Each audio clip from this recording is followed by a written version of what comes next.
ચોટીલામાં રાજ્યકક્ષાનો 125મો મન કી બાત કાર્યક્રમ ઉત્સાહભેર નિહાળાયો। સુપ્રસિદ્ધ યાત્રાધામ તેમજ રાષ્ટ્રીય કવિ ઝવેરચંદ મેઘાણીના જન્મસ્થળ ગણાતા ચોટીલાના NN શાહ સ્કૂલ ખાતે આ કાર્યક્રમનું જીવંત પ્રસારણ કરવામાં આવ્યું હતું। આ અવસરે રાજ્યસભાના સાંસદ રામ મોકરિયા, નગરપાલિકાના સભ્યો તેમજ મોટી સંખ્યામાં લોકોએ હાજરી આપી।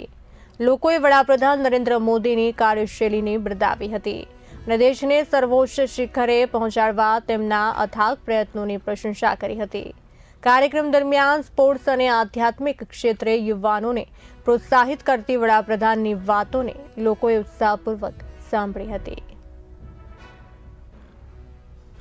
શ્રી નરેન્દ્રભાઈ મોદી સાહેબના મન કી બાતની 125મી કડીનો કાર્યક્રમ આજે ચોટીલામાં આયોજિત થયો, તેથી સવિશેષ ગૌરવ છે અને મોટી સંખ્યામાં આજે વિવિધ ક્ષેત્રના અગ્રણીઓ ઉપસ્થિત રહ્યા। રાજ્યસભાના સાંસદ રામભાઈ મોકરિયા સાહેબ પણ ઉપસ્થિત હતા અને ખાસ કરીને યુવા પેઢી આજે ઉપસ્થિત હતી અને મોદી સાહેબે અનેક પ્રેરક વિષયો જે રજૂ કર્યા, જેમાં સ્વદેશી છે, સ્પોર્ટ્સનું છે, એ નવી પેઢીને ખૂબ આકર્ષિત કર્યું।